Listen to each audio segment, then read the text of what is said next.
Well, hi, one and all. We're back. We're live for episode 52 of Painting Up the Monster Manual, the Erinyes. Richard, we've done 52 episodes. That is now a year's worth of content. I literally cannot believe that. That's fucking insane. I know it's taken us longer than a year, but it's still like... yeah. That's still an unfathomable fact. Yeah, just strange that like this has now been like a year's worth of painting, which I think is really cool. We've done over 52 models. We've done, you know, with things like the Ents and stuff like that. With the blights and bits and bobs. Blights, that's it. Yeah, we did like, close to 60 models at this point. But how is everybody doing out there? Hopefully we're live. I just had an error message on my computer that said something, and I was like, fuck it. It still says we're streaming, so hopefully you can all see me. Dibs, Geeky, good to see you in chat. It is Dibs. Sorry, Dibs, Dragon Skull, and Geeky. It's because you all came up in the same colours. Fucking hell, I'm not on it today. You can tell I'm tired. How are you doing, Richard? I'm as good as can be. All good fine. Trying to read through shit really quickly, and yeah, it's going great. No, that's absolutely fine. So I'm joined, as always, by Richard of Warrior Prince 3D, which is your one-stop shop for all your 3D printing needs, as Richard quickly rushes through the character. If you need cosplay items, if you need models, terrain, if you can think about it and you want it 3D printed, Richard will do it. And let's not skip around the elephant in the room of that fucking ginormous Space Marine next to you, which is the size of his forearm. It is ridiculously big. For anybody who's playing Space Marine 2, like, get on it. Like, out of interest, Richard, how much would that cost somebody at home? This would be run into a couple of £100, but for those that play Space Marine, there is also a different head option. Oh, it's so cool. But this sort of size is available for sale, and you also have the options. I can magnetize it all, which this is all magnetized, so this all comes apart. So does that mean that like you can send it out in a box and they can just put it all together at home and click, click, click, click, click, click, click. And would you offer a custom paint job for each individual Space Marine chapter on that one? No. No, I didn't think so. I wouldn't either. But would you do a custom paint job on that? Do you know what? Yeah, I would. Yeah. For Ultramarine, I'd do it. Yeah, add a few extra pounds on there, and Richard will get that painted up for you. But that's absolutely fucking mad. Like, obviously, I've got like pictures I want to show people that Richard sent through to me. But like that alone, I was like, fucking hell. Like, even I want that.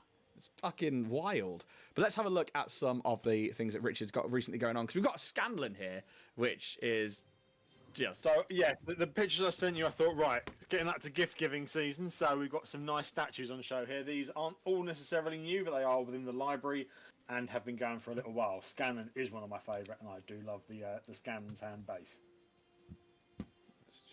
Yeah, and then, yeah, let's just go through them and have a look. Yeah, you go through them while I quickly edit these. I mean, yeah, just more absolute fucking gold. I mean, these statuettes are just absolutely insane. Obviously, like with things like Baldur's Gate 3 and stuff like that, just... Like, I've had a lot of statue-size stuff from Richard, and it's fucking always awesome. And there he is. Just that awesome Space Marine. So cool. It is also available in much smaller sizes as well. No, only buy it in that massive size. You should only buy it in the massive size. You know. That is so epic. And again, moving into like more statues of stuff that Richard's kind of got going on at the moment, which is just epic. But there's one in particular that Hobie fucking Brown. Holy shit. Like, you sent this across earlier and I lost my fucking mind. Spider-Punk is my favourite fucking Spider-Man. And really? Yeah, Hobie Brown's my favourite. He's just like, I'm a little fucking punk kid. And yeah, I just... He is next on the 1/6 list of things to do. Absolutely incredible. Absolutely love it. And then he started with Donnie, because we've got all the Ninja Turtles back in as well. And these are the ones that form together to create a mural, don't they? Or like an actual diorama. Yeah. Which is a big diorama, yeah. Yeah, absolutely awesome. But today we're painting up in Erinyes, and this is the one that Richard is painting up, which is from Bless Your Gods. Yes, which is very, very, very, very cool. Not quite as picturesque as the one in the Monster Manual, but I think you were saying earlier before the stream that this is the one that you were like, you know what? I don't like the ones I could find, so I'm going to do... I struggled to find a good Erinyes that fit and that would actually suit the picture in the monster manual. I came across this. I am very aware it's a bit of a sort of a half breed because it's got the feather and it's got the I say the bat-like wing, but I really like the model. Yeah. And I thought, no, I'll give it a go, and it'd be a nice, cool little one for the collection. Yeah, I think it's you don't always have to paint something that's so specific to the monster manual for anybody out there who's watching. You can, go off the rails a little bit, and you can absolutely change it up and change how it looks. And if you think, no, actually, I want it to be like this, I think this is a prime example of one of those times where it's like, no, I'm going to do it this way. I am painting up the WizKids one that I got from Happy Piranha, and it is very, very similar to the one in the monster manual. And then one of the last pictures Richard sent was this. All the Dragonite cards, the evolutions. So these are released tomorrow, I believe. Oh, really? Yeah. So that's the newest of the 3D Pokemon cards. Oh god, that's awesome. I still need to actually get paint on mine. I've got them primed, and I do want to get them painted, but I've got so much to do at the moment. And yeah, so please go check out Warrior Prince 3D. Please go check out all of their awesome stuff that you can get hold of, because it is just awesome. Dib says, how does Spider-Punk get the hair in that mask? Actually, those spikes were actually studs. They are large metal studs that he puts in the top of his mask. Flesh of Gods are really fun to paint, he says. Richard's crisp printing, the details are phenomenal. I agree. We were just talking about this as well before the stream. Hey, Dak, welcome to the chat. Hope everyone's doing well. But I am painting up the WizKids Erinyes. This is from my local game store, Happy Piranha.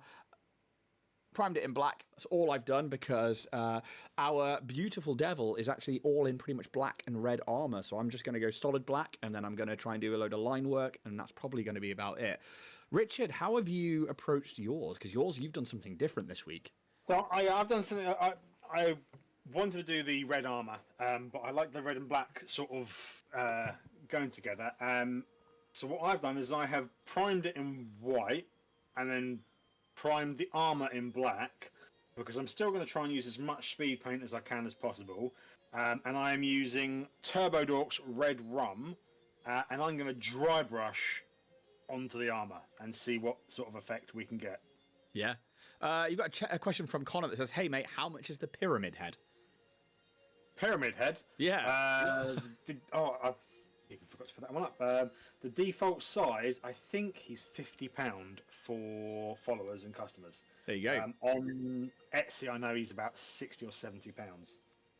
Drop me a message and I can get you a accurate price and whatever you need and want to know about it. There you go. Dib says Richard's going to die. Well, actually, we talk about this. I've given Richard a level 8 character today, and Richard decided he's fed up of dying, because recently it has been a bit. I had one that survived. Recently, it has been a bit one-sided, but that's painting up the monster manual. And this time, I messaged you about half an hour ago. I was like, level 8, because this is a CR12 creature. So when we're having a look at the Erinyes, which actually, if you want to hear me mispronounce this, you can go way back in my YouTube videos when I was first starting to get into it, and I was still quite nervous. And I'm unboxing a load of WizKids minis. I'm like, oh, it's an Erinyes. And oh my God, it's so cringy. But the Erinyes, they have 2 variants. So just like the last time, you can have different variants of these ones. And I'm actually specifically going to be looking at the rope variant today, which means they have a magical item that they carry. You can also get a summoned variant and a regular variant, but the rope variant is exactly the same, but it has this extra ability. So they are a CR12 creature. So that is, a big hitter for a single adversary. They have armor, plate, so an armor class of 18, which is, relatively in that kind of bracket for anybody, even at level 12s, without anything extra on top of there, just have heavy plate. They do have 153 points rules as written, but that is 18 D8 plus 72. So we're talking 250 upwards if you really wanted to roll it out or max out the health. They do have a speed of 30 foot, but they have a fly of 60 foot as well. And they are a medium fiend, devil, lawful evil. So these things are evil. When we look at things like their saving throws and stuff, everything and all of their attributes, they are all in the pluses. Their heaviest one is going to be charisma, constitution, and strength, all with a +4. They're 18s across the board. Then it's a dex at +3 with a 16, and then intelligence and wisdom are both 14s with a +2. These things are not dumb. These things are very, very smart. These things are very, very quick. These things are very, very hard to deal with. They have all of the standard immunities for devils, so poison and fire in there, but they also have resistances cold, bludgeoning, piercing, slashing from non-magical attacks that aren't silvered, and standard true sight, as well as having infernal and language and telepathy for 120 feet. So again, they can get into your head. They do have a few extra abilities on there as well. So they have hellish weapons. The Erinyes' weapon attacks are magical and deal an extra 3d8 poison damage on a hit. That's already the extra 3d8 on a, that's basically like holy weapon, but on a devil. So these things are pretty high up there. They have magic resistance, as do most of the devils. They get advantage on all saving throws against spells and other magical effects. They do have a multi-attack. They make 3 attacks. So when you consider if 3 attacks hit, that is an extra 3d8 on top of whatever they're doing each round, which is absolutely wild. They have a longsword, which is a +8 to hit, 5-foot reach. It only deals 1d8 plus 4 slashing damage, or 1d10 plus 4 slashing damage if used with 2 hands. And then you add the 3d8 poison damage on top of that. Longbow, we are looking at a +7 to hit, obviously 600-foot range, so they're longbows are absolutely wild. 1d8 plus 3 piercing damage plus your 3d8, and then you must make a con save or be poisoned, and the poison lasts until it's removed by a lesser restoration spell. So that one's a bad one because it means that you are then going to be at disadvantage if you get poisoned. The other attack that they have is with this variant is the Rope of Entanglement. Some Erinyes carry a Rope of Entanglement, which such an enemy's use its when such an Erinyes uses its multi-attack, the Erinyes can use the rope in place of 2 of the attacks. So you could make an attack and then use the rope. And that Rope of Entanglement, basically, as an attack or an action, it's a 30-foot long rope that weighs 3 pounds. And if you hold one end of the rope and use an action to speak its command word, the other end darts forward to entangle a creature you can see within 20 feet of you. The target must succeed or become restrained, and then on its turn it can try and do a strength check to break out of that. Not only that, these things have a parry, a reaction. So essentially they can add +4 to its AC against 1 melee attack that would hit to it. To do so, the Erinyes must see the attacker and be wielding a melee weapon. So they can parry your attacks as well. So although the damage is relatively low for a CR12, that, 1d10, 1d8, it's that chip damage of the poison after it, of the 3d8, which is the real problem here for these things. Now, obviously, if you were facing something like a dwarf or an undead, resistance and immunities to poison damage are, it's probably one of the most common things to be immune to in D&D that I've seen so far. That, and you can get things like the parapet of poison, which also means that you can become immune to poison damage. It's not necessarily a wondrous item, it's quite an uncommon magic item, but readily available in most campaigns. So, looking at the big 3, I think realistically it's the hit points. This is going to be a slog. It is just going to be one after the other, hit versus hit versus hit versus hit. And obviously they've got 3 hits to... And you're playing what today, Richard? I am playing a Warlock. So 3 hits to your level 8, 2 Eldritch Blasts? I'm not going to use an Eldritch Blast. Oh, okay, good luck. But it's... Unless I have to. But the action economy is in my favour, which is the main thing. Let's have a quick look at chat real second. Oh,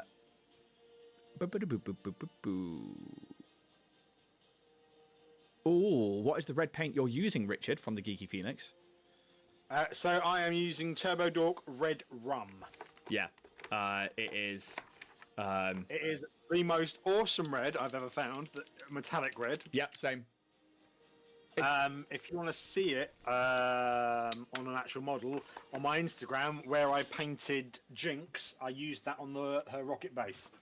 And if you want to see it on my models, you can see it on my Night Sisters that I did with the Savaggio Press, and I used it for their clothing. Then we have... I got the monster manual for my birthday, so I looked her up. She's a beast. That's Dibs. Hey, that's awesome that you got a monster manual for that. That's very, very cool. Rope of Entanglement, she's the evil Wonder Woman. Yep, they really are. And Ian, use your D&D Beyond monster manual for pronunciation. I don't have the monster manual on there because I refuse to buy books that I already own. Yeah, Alison says they're fallen angels, and that's actually a good point. We're going to bring up some of the lore on this one because they are one of the higher devils. Basically, they do the bidding of Asmodeus in particular, and they are essentially many times mistaken for celestials, and they kind of like ush people into this like false sense of security. But they are also like the most beautiful of the devils. They're the ones that still look relatively humanoid or relatively celestial, and they are, these absolute generals of armies. They are very, very cool. What's your character name, please, Richard? Frank. Hello, Frank. So we're going to set an hour, and obviously, we're going to be approaching this in two very different ways. So, you're a Celestial Warlock, aren't you? Celestial Asamar Warlock. We find ourselves back in a battle that we've seen before, where a river of souls cuts through the land between the mortal plane, the material plane, and the nine hells. So many champions of both sides rush towards each other. We see like a solar flying in as warlocks from the pact side of the devils fight against each other. We see beings of good fighting beings of evil. And once more, we pan down to another area of this battle where we see landing gently in black metallic armor with a red trim, with these beautiful red angelic wings, but these like spiked horns on top of a helm, and this long blue-white rope lands on the ground in front of you, Richard. And they just smile. Ah, another lesser champion of a false deity. I will make light work of you. And we're going to go straight into rolling initiative. Your hour begins now. As they say that, I summon my Holy Avenger Pact weapon. Nice. That basically fills into my sword like a big golden lightsaber. Okay, so with a dex. For God's sakes. I got a 1 on the roll, so I've got a 4 initiative. Okay. They are going to be going first as they rolled a 9 with a +3 for a 12. So, let's go straight first into painting up. So I'm going to go to the wings first. I'm going to take some oak brown from the Army Painter Fanatics range, and I am going to dry brush that onto the black wings, and then I'm going to work on other parts of the model before we then go back to that one, because I like to go black, brown, dark red, red for my really deep kind of colours on red. Where are you going to approach first? So I'm hitting the armor first with the dry brush, simply because obviously where I'm going to be using the Army Speed Painter range from Army Painter, I need to make sure, one, it's done in case I have to do any touch-ups or corrections on the base coat. Yeah. So I don't get anything coming through. There's going to be a lot of Army Painter by the Army Painter today. We haven't done that for a while. No. So I thought, dust off the old tried and tested. Yeah, and I'm still massively enjoying the Fanatics range. I am in awe and in love with the Fanatics range. They are good. Pretty much, they are my go-to. Yeah. I've even binned a couple of my Citadel paints. Yeah. Just because I don't need them. Yeah, I find that like a load of mine have dried out because I haven't been using them, and yeah, that's it. Yeah, the Fanatics have done so well with their coverage and their opacity, especially for bits like this where I am doing a very heavy dry brush across those wings. So this is quite literally where I'm starting for those red wings. I am putting in brown, and we want this to be a heavy dry brush, but we still need that black to show through, as that is going to be the deeper shadows. But I'm starting with a left to right dry brush rather than just a downwards one. That way we're getting a bit more coverage. And then when we move through the reds, I'm going to be doing mostly downwards, so that we then have what should be a nice fade between all of the different colours. So you Look at summon. you're technical and knowing what you're talking about. I do on this one. Red's really easy to paint. You love red. I do like red. It's all the town scarred by WizKids. Brown, dark red, red, little highlight of yellow, orange, or flesh colour, and done. It's yeah, it's really simple to dry brush through it. So let's have a quick look at chat first. River of Soul sounds like a Sting song. It does. Hey, Jim Worth Painting. It's been so long. It has been a long time. Welcome back. We are also back. But as you summon this blade, this like radiant blade, this Erinyes just like snaps the rope in their hand, like taut, and just spits on the ground. You will die here today. And they are going to issue the command word. And this rope just begins to, like a serpent, wrap itself around you. I need, please, a dexterity saving throw. Okie dokie. Dexterities. Ooh, that is the very opposite of what I just rolled. So that's a 20 natural for a 24. Okay, so this rope comes to entangle you, and unfortunately for the Erinyes, you tell me how you avoid this entanglement. So it is literally, I almost sort of dart out, almost as though I just appear in a new place, but move quicker than it can quite see. Yeah, and with that, you move across, and they're like, quicker than anticipated, but no problem. They then almost like with a single like flap and beat of their wings, fly backwards by 60 feet. So they are going to be 60 foot away from you, and they are going to use their longbow to attack you. As a natural one. Oh, nasty. As you straight up Aragorn, ping this arrow out of the air. That is all they can do, because Rope of Entanglement is 2 actions and the multi-attack. Well, they are 60 foot from you now. Okie dokie.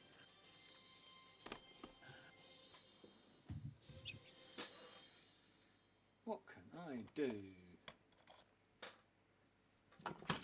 Right, I am going to, as an action, I'm going to release my ASMR wings and fly up to it. As the bonus action, I'm going to cast Shadow Blade, but for me, it is only does divine damage, so it appears in my offhand as a glowing, bright, celestial sword. Love it. Is that action and movement done? That's action and movement done, and basically I raise my Holy Avenger to my face in a salute for a worthy foe. Oh, they actually like that, and it's weird. They have this like sickening smile on their face when you do it. I'm glad you think I'm worthy, but you are nothing to me. And they instantly are going to. You're up at them, aren't you? Yep.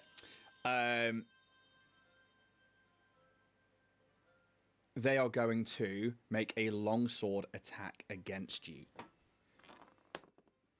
Okay, that is a 24 to hit.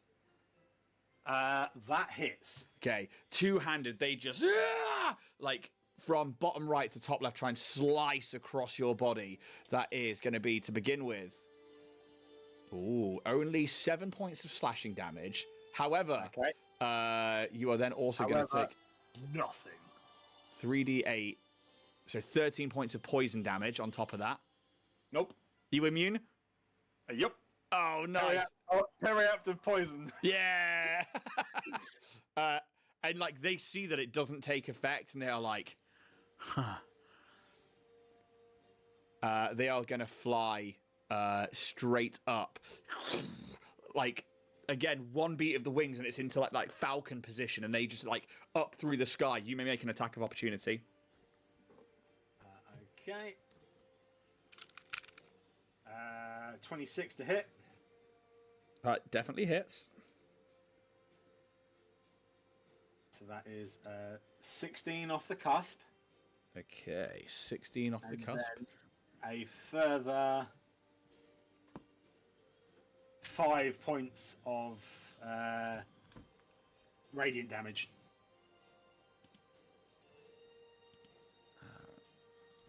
So that's going to be 21 total.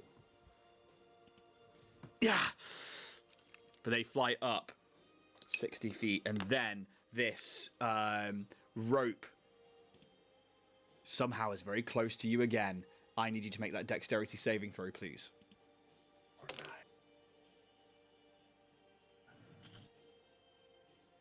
It's a 15 that time. Oh, I think that still passes, because I think the DC is 15. Yeah, DC 15. You once more are just like, nope, and you manage to like stay out of it. Alpha says, OP attack, are you using the average damage? No, I'm actually rolling it on D&D Beyond. Just didn't roll very high.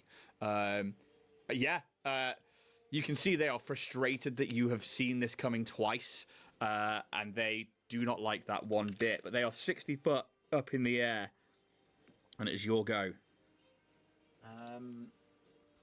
I don't think I can reach that flying if they can fly 60 feet. Oh, no, wait a minute. 2 seconds.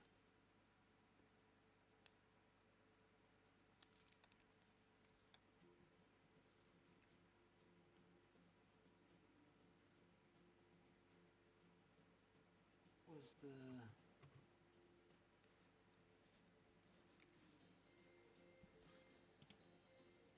Sorry, trying to... No, you're quite all right. It gives me a chance to paint, if I'm being perfectly honest.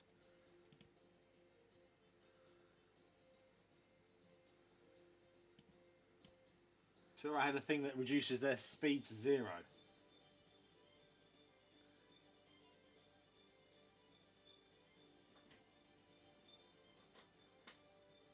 Yes, so rolling a real D20 DAC, and then I'm using the dice rollers on D&D Beyond for damage.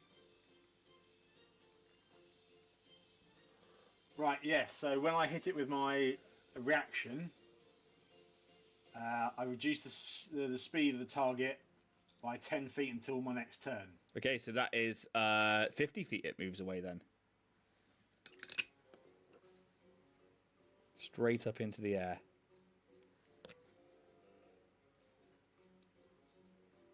But it is your go. Okay, so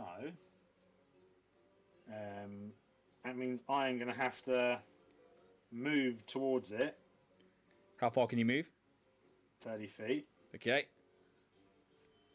Bonus action, cast Misty Step. Yep. Appear next to it. Yep. And then I'm going to hit it with my 2 attacks as my action, because I've taken the Eldritch Invocations and bits and pieces. I need to have 2 attacks a turn. Yeah, no, you crack on.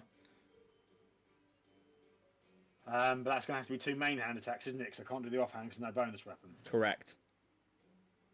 So that is an 18 to hit and a 28. Both hit. Roll some damage, please. Okay. So that's 12, 13, so that's 25, plus 4d10. Oh my god. 25. Oh, that was nearly a 10, 25. 37 damage. Oh, that is not healthy. Tell us how you carve into her. So literally, it's a case of I'm flying full speed. I Misty Step just before the end of my effective sort of my speed distance, so that I come in swinging and clash through, slice up, go through the sort of chest plate, and then rear around with my wings, so I'm effectively behind it, and then slash down again. Oh, and she hates it. There is a discerning, like, of pain. Actually, Dibs, you are quite right there in chat. That first one, I'm going to parry. I'd forgotten about that. Thank you, chat. Fuck you, Dibs. How much was on the first one? 25? No, it was 13 damage. 13 damage on the first one. I'm going to put back on them as they parry the first one. And I think actually, yeah, they parry the first one and like not quicker. And as they're saying not quick enough, you slice in again. It's like, thank you very much, Dibs. So does the parry just negate, or does it give you an attack against me as well? No, it just gives me a +4 to my AC for that one attack. So that 18 that is their armor class, they're just going to pang that one away. On their go, they are going to...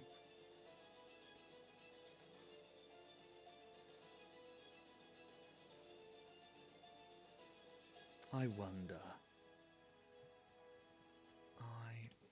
if they can. What is my flight speed, actually?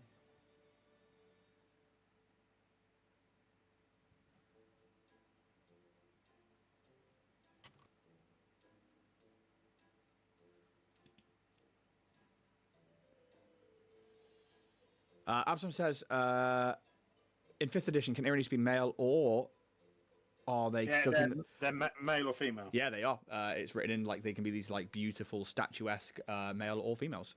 You know what? I'm going to try something quite interesting here. Because you've hit them pretty hard and they don't like that. You've avoided their rope twice. Could you make me a athletics or an acrobatics check, please? Let me know what you roll. So what was that? Sorry, athletics or acrobatics, please. Athletics or acrobatics? Acrobatics is 3. Okay, so acrobatics is a 16. Okay, I'm going to try and grapple you in the air. Cool. Because I think 50 foot of falling could be quite fun for both of us here. It could indeed. So, it's a 13 on my dice. Plus... Someone is at the front door. Someone's at your front door, Richard. Someone's at my front door. There's somebody at the door. It's 13 plus 4 on strength plus proficiency bonus. That is a 21. As they just... and they wrap their arms around your body and their wings engulf around your celestial ones and you both begin to fall. You're going to take... We're both going to take 5d6 fall damage. That's only when we hit the ground. We're 100 and something feet up. Nope, you're 50 feet up. We've had 2 rounds of 60 feet movement. 60 feet was away from you. And then this one, they went up. And then you've come up to meet them. I swear we had 2 rounds of it. Okay, yeah, no, it's fine. So it's only 5d6 for 50 foot. And it's 500 foot per round for falling. Remember. At terminal velocity. That is 20 points of bludgeoning damage each. Ouch. So, actually, that's a good rule to bring up. Fall damage. The amount in which you fall if you were to jump off something big, you would fall 500 foot around, so within 6 seconds, for a maximum, I think it is, of 20d6 worth of damage. There is rules within the DMG for falling like that, but you hit terminal velocity and it is 6 seconds, 500 feet. It's fucking wild. You hit the ground. It was their action to grab you, and with their other 2, they're going to use half their movement to stand up.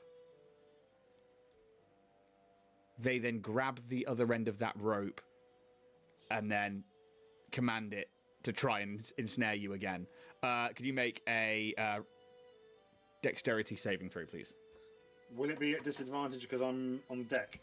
I can't remember if prone gives you disadvantage on dexterity. It's a ranged attack. It's not a ranged attack. You just have to make a dex save. So I would say maybe. So I'm going to look at prone rules. I rolled a 13. You're going to beat it. Actually, rules of being prone. Appendix. Conditions, basic rules. Let's have a quick look. So, prone. Prone creature's only movement option is to crawl unless it stands up, thereby ending the condition. The creature has disadvantage on attack rolls, that's fine. An attack roll against the creature has advantage. Only those ones just there. So no, it's just a standard dexterity saving throw. 13 on the dice, yeah? Yep. Plus That's it. No, as in, my total was 13. Oh, you are restrained. As this rope finally wraps itself around your body, and you feel it like go tight. And yeah, you are restrained. But that is the end of their go, as they can only grab you for one, fall, and then restrain you for 2 actions. It is your go. Okay. Can I break free? What is the rules of breaking free of this? So the rope of entanglement, you need to make a strength saving throw. Okay. Right. Oh, sorry, it's a DC 15 strength or dexterity check, sorry. So it's not a saving throw, it's a check. It's a check to get out. DC 15 strength or dexterity check. No, I don't. It's a 12 on the strength then. Okay. So a target restrained by the rope can use an action to make a DC 15 strength or dexterity check. On a success, the creature is no longer restrained. So that's an action, buddy. Okie dokie. Last spell it is then. Well, only a bonus action one, remember? Yeah, that's all I need. I cast Spirit Shroud. Amazing. Anything I need to do?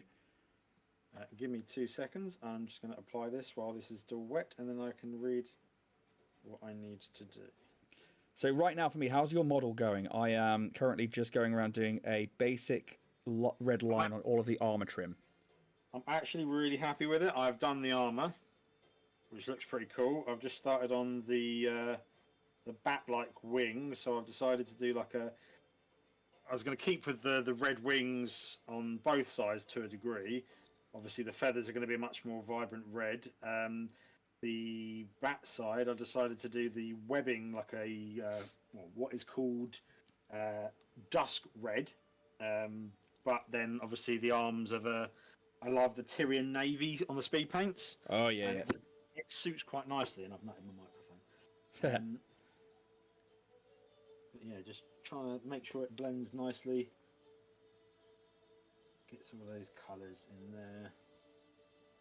And looks, hopefully, some sort of pretty for the tabletop review. Right, so, Spirit Shroud. You call forth spirits of the dead, which flit around you for the spell's duration. The spirits are intangible and invulnerable until the spell ends. Any attack you make deals 1d8 extra damage when you hit a creature within 10 feet of you. The damage is radiant, necrotic, or cold, your choice. Radiant. Any creature that takes damage can't regain hit points until the start of my next turn. In addition, see any creature of your choice that you can see that starts its turn within 10 feet of you has its speed reduced by 10 feet until the start of the next turn. Cool. You tell us how it looks when you cast Spirit Shroud. So as I sort of cast it, my eyes glow and my hands glow as well, as all these sort of spirits begin to writhe, and they come out of my wings basically and begin to writhe around me. I love it, and you can see that like they wince. It's like ah. So I am the red line in and the brown wings on. I need to now put the base layer in on the face, and then I can go back to the wings.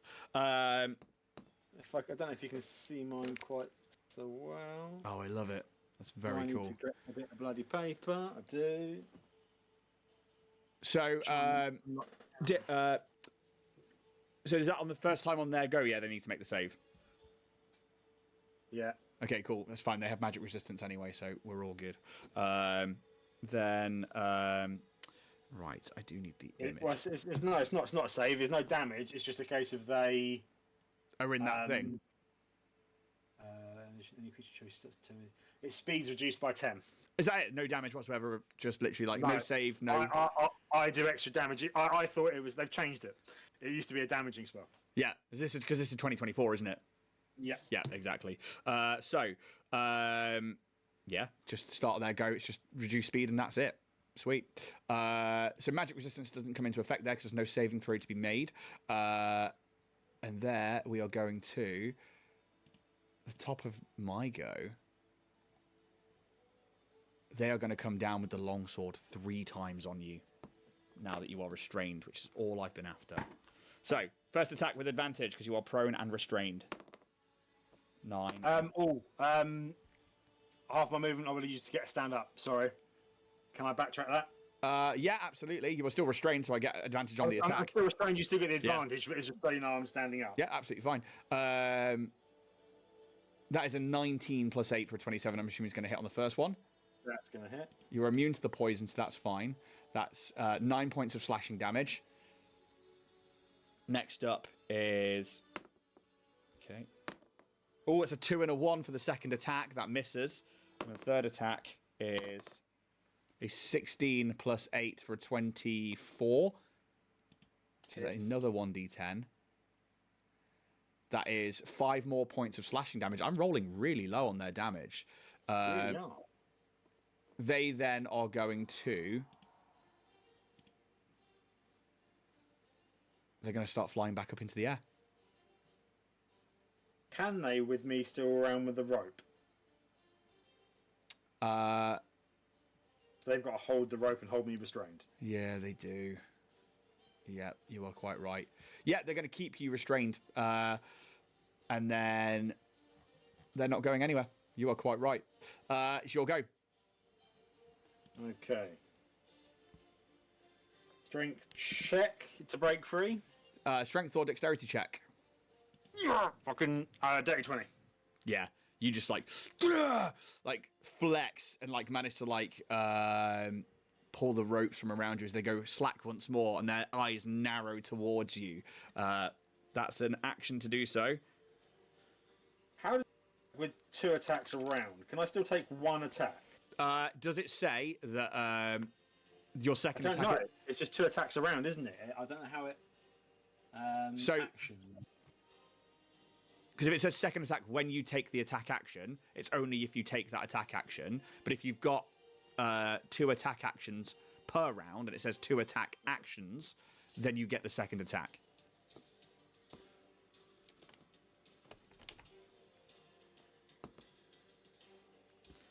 And then while you look at that, I am going to start dry brushing the wings with some of this red as well. This is going to be a little less heavy of a dry brush.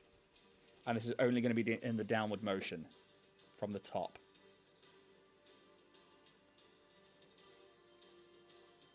Attacks per action 2. Attacks per action, and that's the word. So you have to take the attack action to be able to get the second attack. Really fucking annoying. That's the great thing about conditions. Right, okay. Bonus action movement.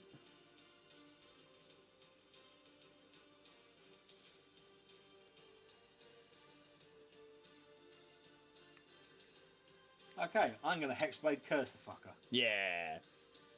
I gain a +3 bonus to damage rolls, and I score a crit on 19 and 20. You do indeed. There's no save on Hexblade Curse. It's just straight up. It's put on the target. Good old Warlocks. Okay. Right, that's it. They don't like that you're free again. Especially since that parapet of poison is really staving off a lot of the damage, but they are losing actions by doing that. They are going to, but then I can crit fish as well.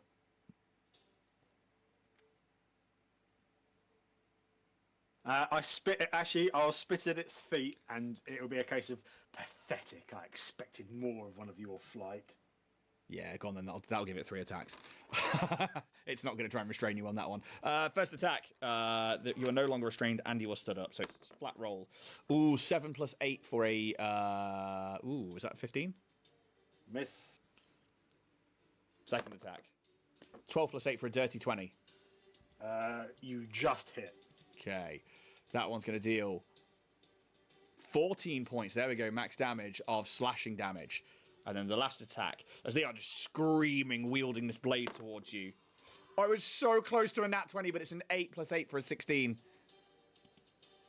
Nope, miss. As they are like, "Ah!" Just like a barbarian with a greatsword, they are just swinging wildly towards you with that because they fucking didn't like it. It is your go. My turn. You're up. And now I get to do a full round of attacks. Yes, you do. Right, okay, so 2 Avenger Strikes. 28. Definitely hits. Natural 20 for a 30. Okay. And then a 29 for my offhand.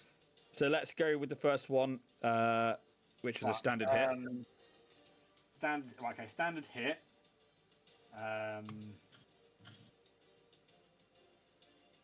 No, that's the wrong one. That's a D10, D8. 8 damage standard plus 2d10.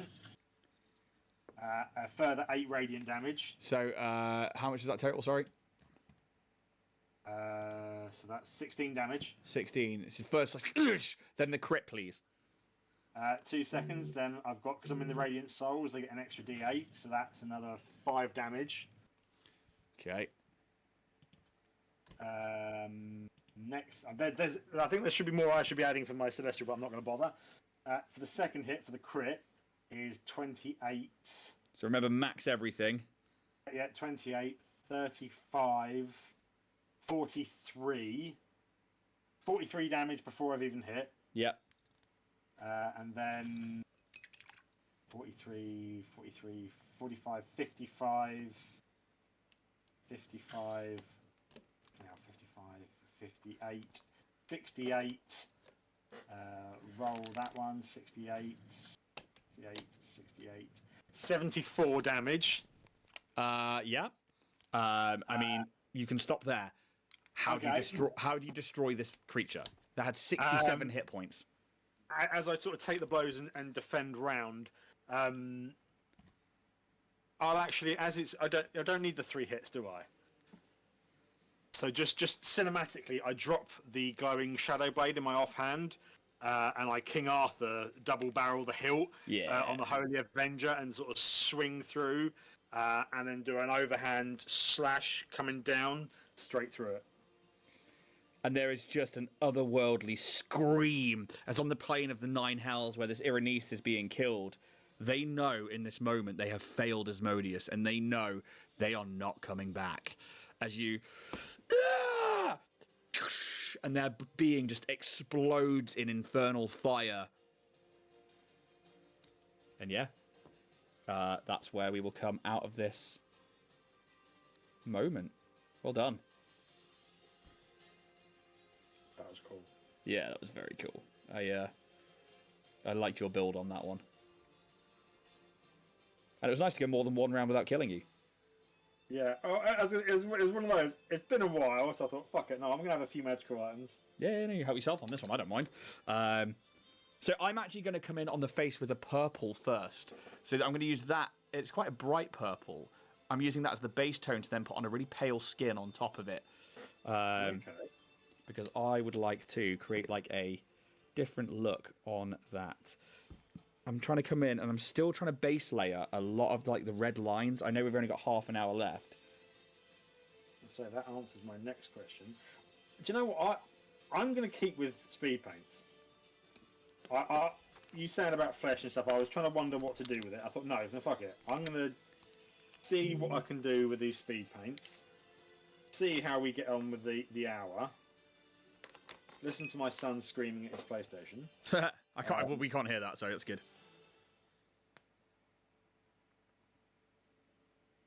You should be quite glad you're not, because it's an interesting one. Really? Tell you what, nothing provokes ADHD rage more when you're trying to focus on doing listings on Etsy, working out prices and tags, and all you can hear from the other room is 2 of them screaming at things. Good old half term.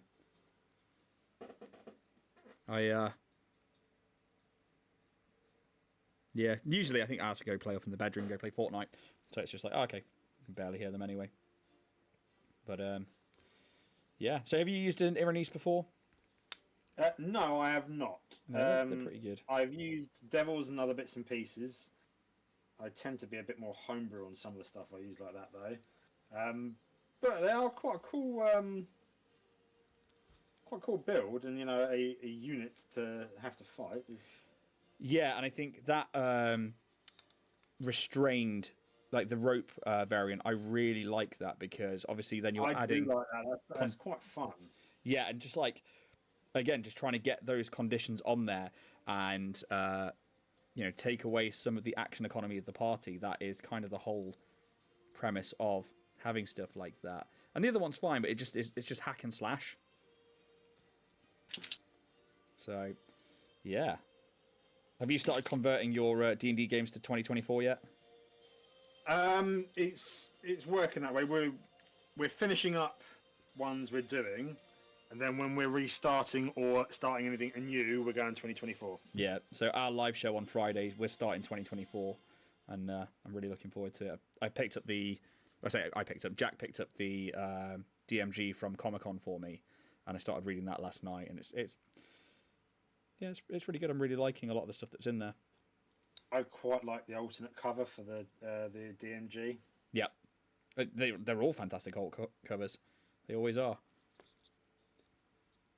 Yeah, I might have to. I've got the player's handbook here, and I think I'll try and get the alternate cover for the DMG. So I do like that. So I'm never too. I would, if I just started with the alternate art covers, I'd only be able to get the alternate art covers just so they all look the same on my shelves. I used to be more fussed with that and would have been, but now it is all about how they look, the art of them. Yeah, it's but I don't mind which one I get, to be honest, because I'm just gonna destroy it anyway by going through the pages again and again and again. Well, that's it. I stopped being bothered by special editions when I realised I had I had 10 WoW special editions. Yeah. Just sitting on my shelf. I'd never opened them or used them or utilised anything from them. Oh, really? Other than just they sat on the shelf. Yeah. And nearly all the other collector's editions, just sit or I put away. And I thought, sod it, I'm not going to bother anymore. I'll get digital deluxe editions that offer more content, but I have no need to get collector's pieces anymore. Absol says, let's just call it 6th edition, less syllables. Yeah, it's interesting because it's for me, what I think they've done is basically they fucked up with the OGL. We know that 1 D&D is coming, and that is pretty much 6th edition, and this is meant to be their 5.5.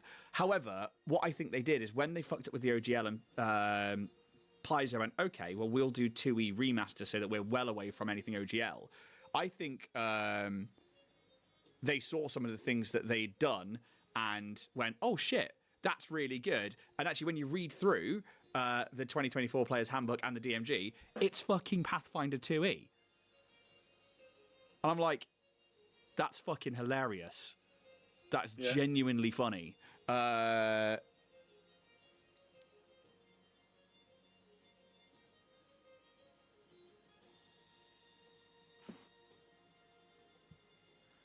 Div says, well, when I met Pasty in real life, I was mainly shocked at how, when turned sideways, he looks like a Ginger Bob from Bob's Burgers. Yeah, the chin, the lack of chin, I do look like a Ginger Bob from Bob's Burgers. And I'm okay with that. How the hell did that come about in chat? I don't know. I lost track of where we were for a long time. How is everyone doing today? What's everybody up to? I assume, Dibs, you're painting.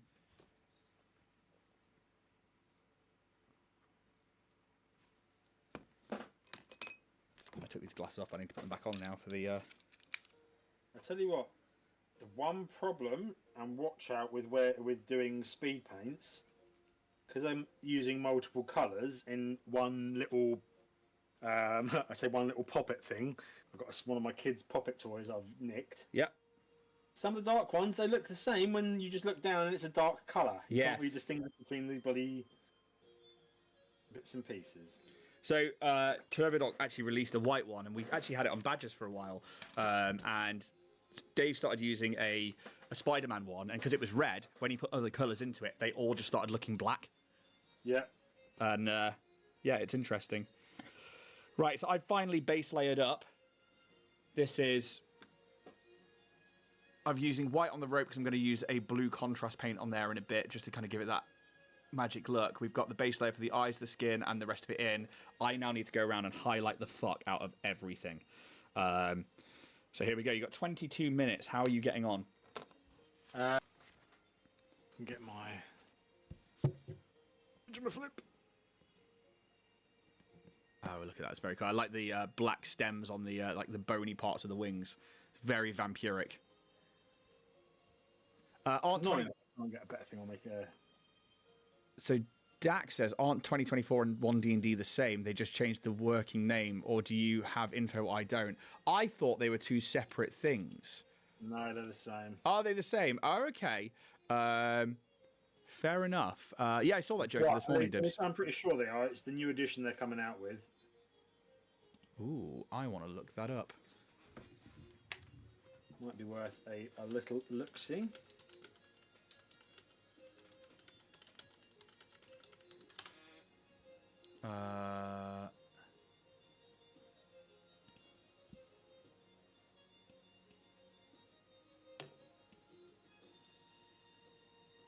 Okay, so 1D&D was the playtest, and D&D 2024 is the actual edition. There you go. I thought 1D&D was still an upcoming, essentially like 6th edition. There you go. I've just learned something.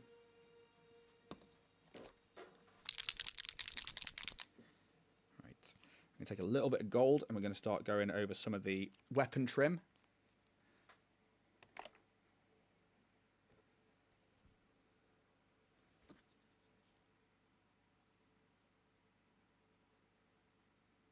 I do like gold against red.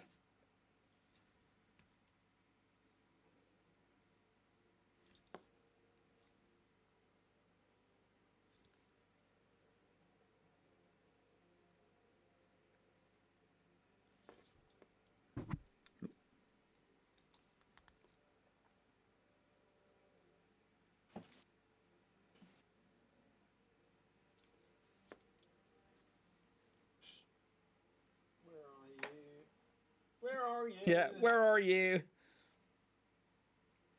It's become such a staple on our shows now. Glad our brains work in the same deranged way sometimes. Right. A little bit of gold trim on. Give it a leather handle.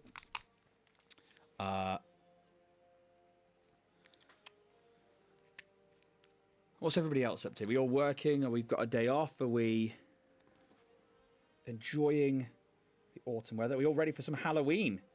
Because it's fucking Halloween. The best holiday of the year. One Shot comes out tonight.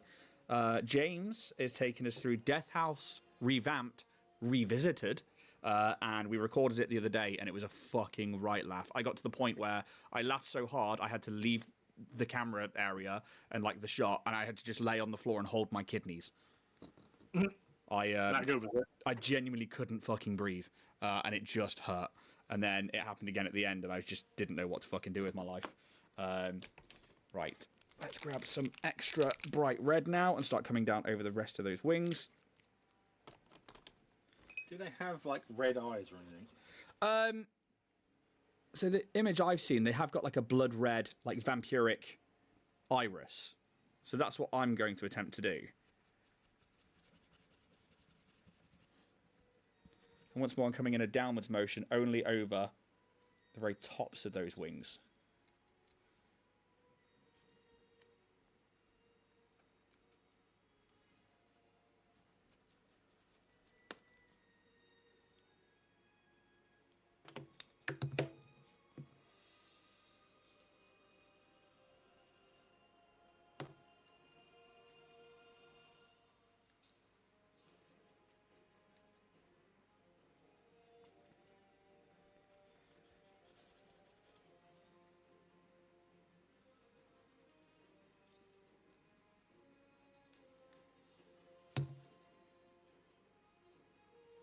How long we got?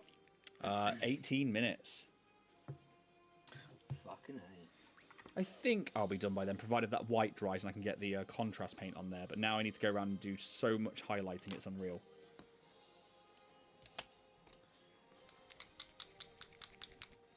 This is my day, watching you guys sliding down rapidly. We sliding down or you sliding down? Hope that you are all good, Dak. Beardy looks like he's being evicted from his desk by the Space Marine. Yep. It does. It does look like that. It's interesting, Dak, because if you are slipping into a little bit of a down part, I've recently found that like a lot of people like this time of year are also like starting to really struggle. I don't know if there's something going on with the atmosphere or the temperature or it just going into winter soon. But seems to be a hard time of the year for a lot of people.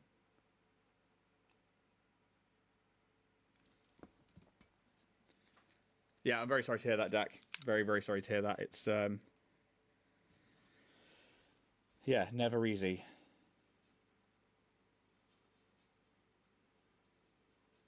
But we're here. We're always happy to listen.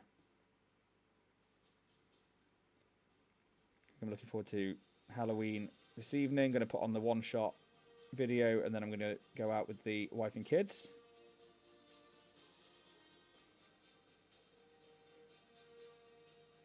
So the face on this model is not that well detailed for the WizKids ones. It is essentially like the eyes and the nose are fine, but there's like no detail where the mouth is. No. No. So it's going to be a pretty silly face.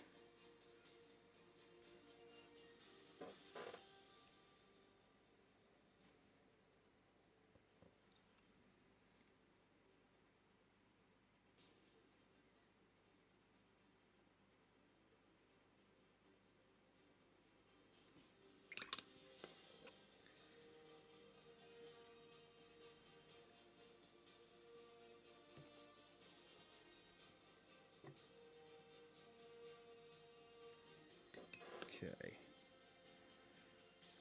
Then I need that bright red.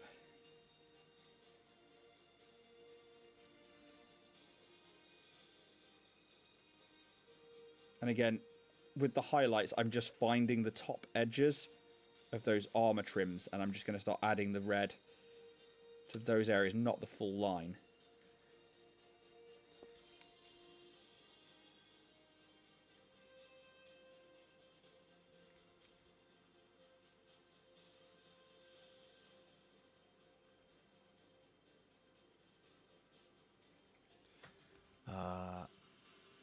Tis the season for it, yep. Richard, what is the normal size for that statue and how much would it be? And Div says he's always here for anyone, yep. Very, very true. And has the WizKids primer filled all the details? Yes, it has. Absolutely, the WizKids primer has done that. I haven't stripped this one back. It doesn't help when I'm the only person I have to talk to. It doesn't help when the only person I have to talk to is shouting and yelling at me because I don't believe his conspiracy theories. And he's well and truly down the rabbit hole. Very sorry to hear that. It's hard to come back from that, and it's also hard to deal with that.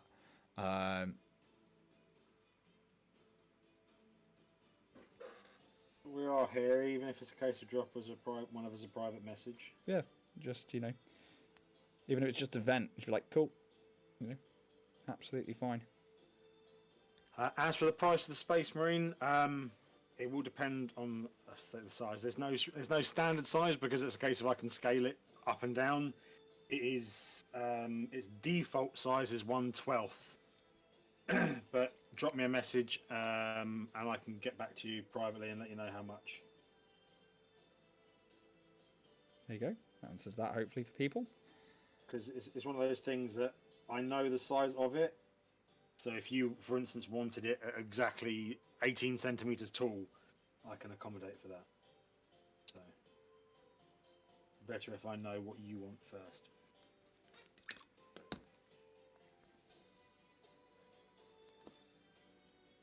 But for something that small, you're probably looking at around the £40 mark. For the 1/12 one.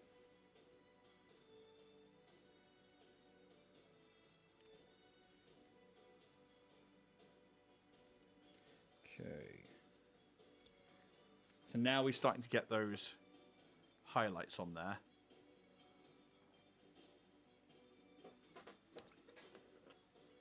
Looking schmexy. We'll certainly do. I think we'll be tabletop ready in the next 13 minutes. I will be. I near enough am. I'm just having to touch up a couple of bits and make sure I remember to do the hair.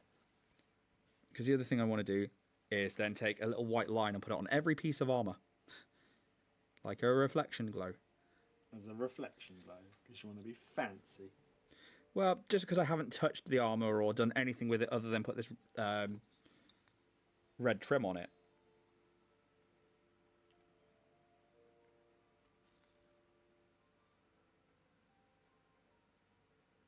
Who was it that asked about the Space Marine anyway? Have they got me on Instagram? That was Dibs.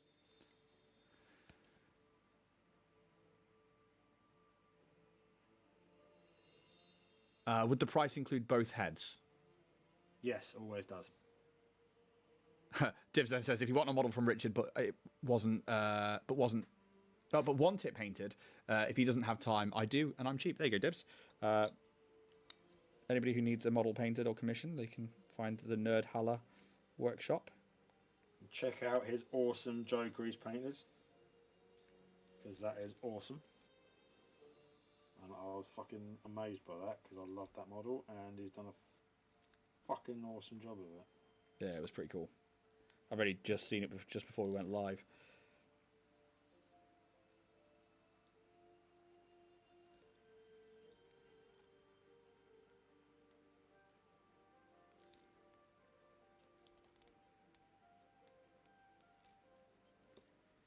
It's really hard to just like pick out all those like where the reflective spots would be. So it's the case of then deciding where your light source is, isn't it? Yeah. Exactly that. And I'm quite literally just doing a line. So it is Just a line, yeah. yeah, a tiny little line to the right-hand side of the model on those panels, just to kind of like give it that, hopefully, still black armor, but with some kind of light source. Do I do yellow hair or do I do purple hair? Oh, I've just left mine black. Right, I do need to grab the blue contraster. Right, what do we got down here? Let's grab Frostheart.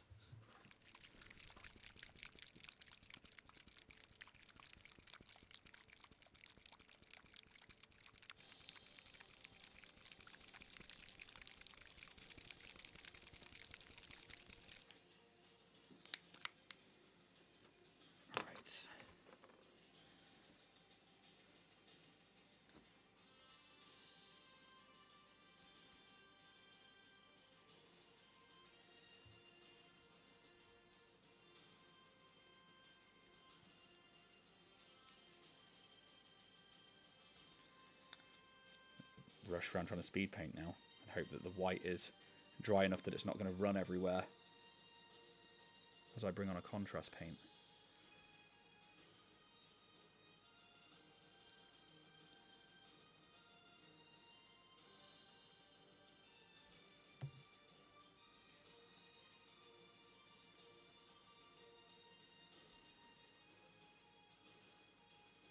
And then I need to decide how I'm going to carve my pumpkin. Because I've got a ginormous pumpkin inside. And what I'm going to do with its innards when I'm done, because I really, really want some pumpkin pie. Pumpkin pie? Oh, I love it. It's one of my favouriteest desserts that's ever been made ever, my boy. Ever's? Yeah, I fucking love it. I fucking love it.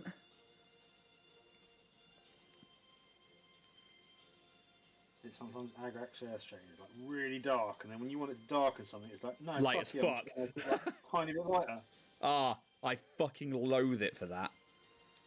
But it's one of the most useful fucking shades ever. Right. So this is where I'm at. I certainly think I'm tabletop ready. However, I'm not the most happy with that model, and it's interesting because we've been painting up the Warrior Prince ones for so long. Going back to one of them, what is it like? Hey, I'm not gonna lie, it's not easy. It's oh, I love that blonde hair. It's so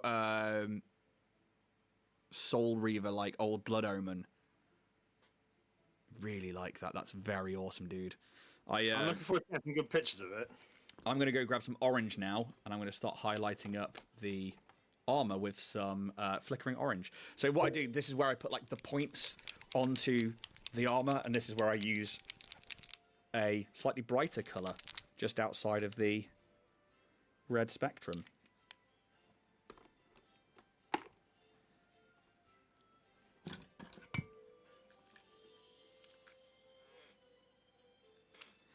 Okay.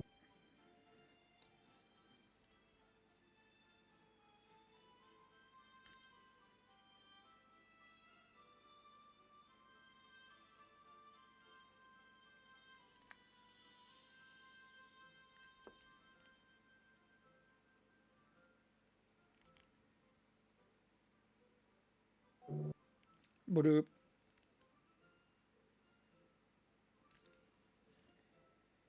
Right. And hopefully what that orange will do is give us a little bit of a fiery hint to that red being a devil.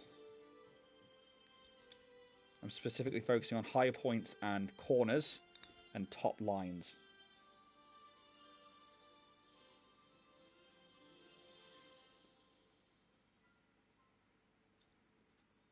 Where I've done the speed paints in this, I'm trying to sort of get a bit of shape to the face by getting the eyes in. I might have to go a bit, putting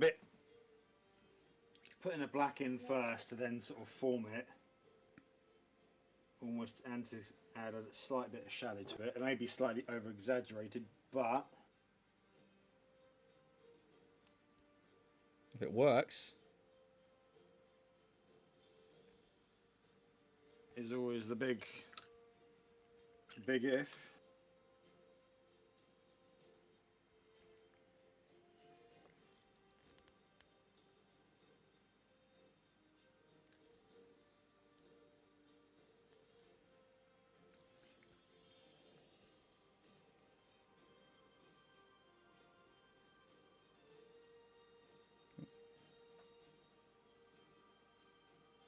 I much prefer doing eyes on bigger models, I really do. all my good brushes are in the house. I'm not going to try and blame my tools, but I'm blaming my tools.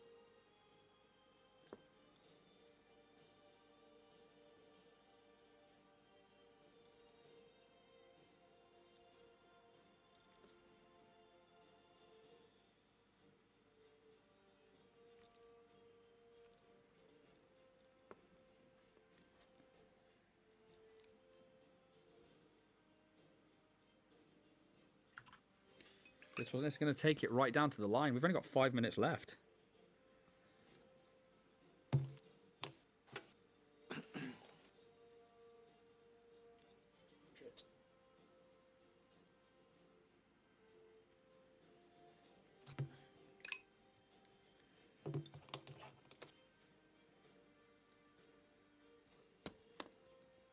Now, where is my panel liner? So I'm using this now, which is panel line colour, and I'm going to use that around the edge of the face, just to re-put in that dark line between the hair and the helm, because I'm keeping it all black, but there's like little messy bits. What I need it to do. I still need to get some of that. It's really good.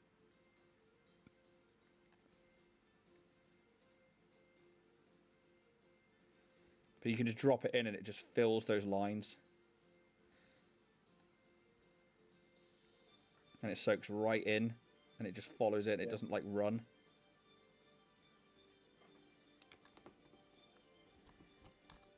It just helps border some places.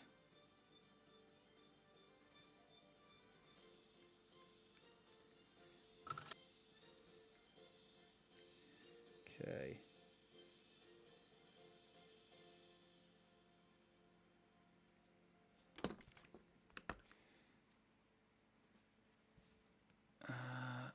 Have I missed anything major from anybody in chat?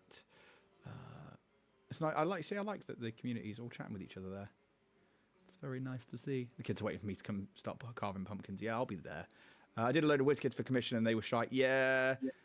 I don't mind them, Divs. They're okay, but like, and they fill a need for like, and that's the point of trying to do them with WizKids minis, is that they cost £4 for 2 of them, and they are nice and cheap. You know, you don't need to spend tons of money, but if you would like better detail and you would like to paint something better, maybe go check out Warrior Prince 3D.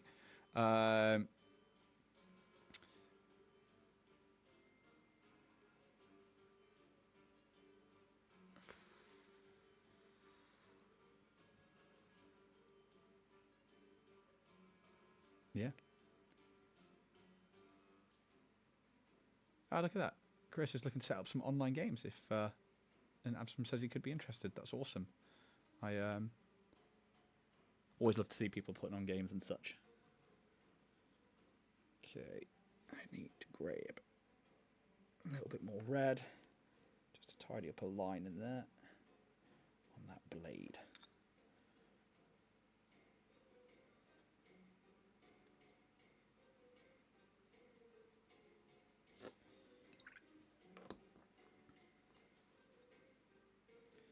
Sometimes I find as well with contrast is you put it on and then you realise that there's bits you've missed when it dries. Yeah, that's the annoying thing. I've had to double check on a couple of bits and pieces. Yeah. How long we got? 1 minute 30. I think I'm there. The base has remained black, but for tabletop ready, that's fine. I might... As it's half and half, I'm going to do it that it's got a ruined side of the face.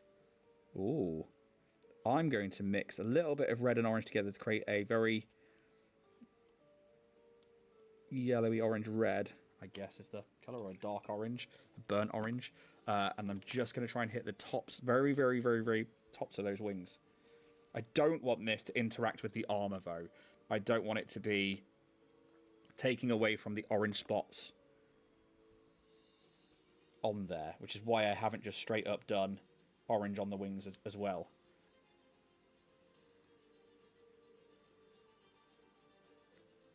And again, this is a downward motion only, those heightened points of the wings.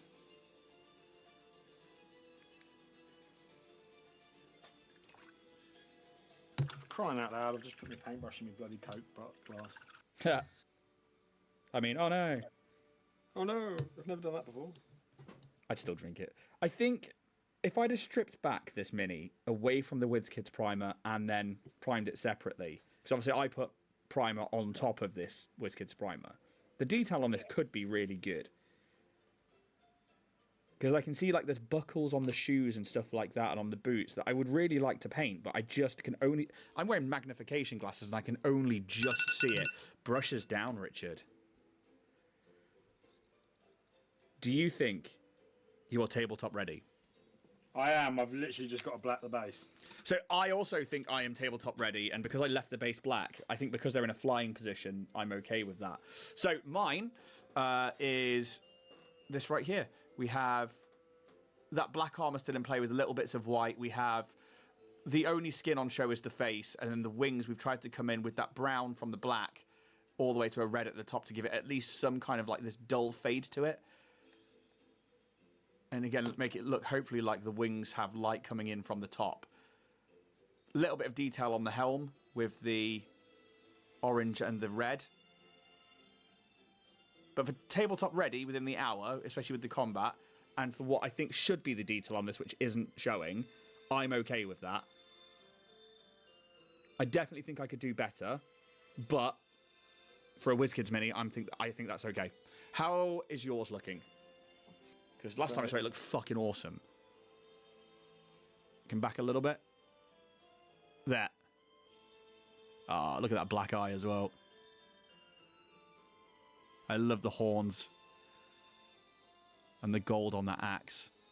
I'll get some nice sort of pictures done of it, but... That's very cool.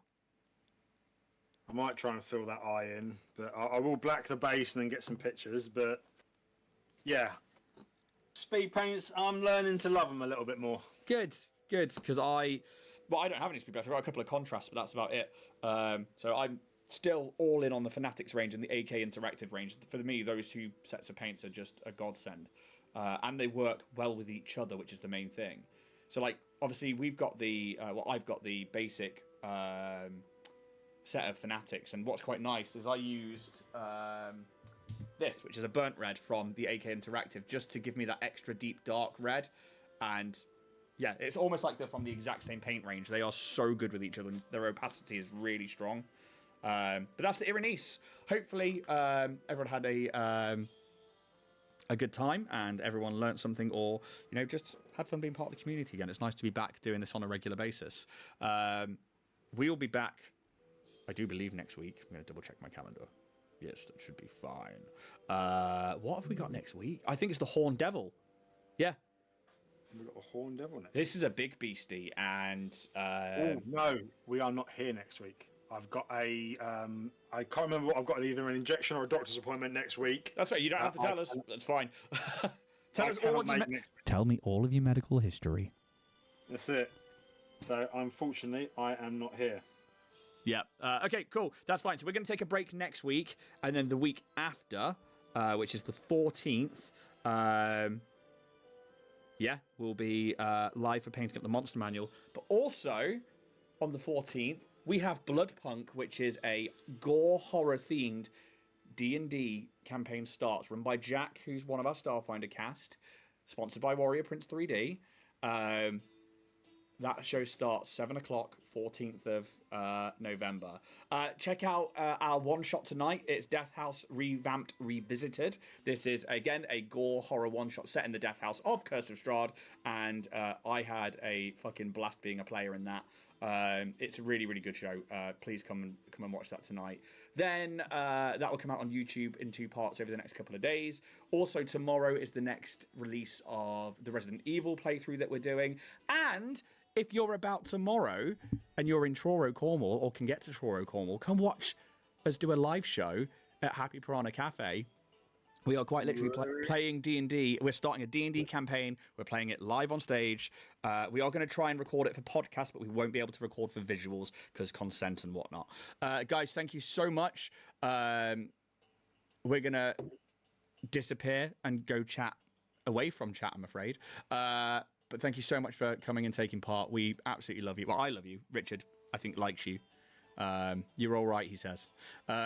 Yeah, we'll see you all in 2 weeks for the next episode of Painting Up the Monster Manual. See you later on. Oh, and may those dice gods be ever in your favour. See you later.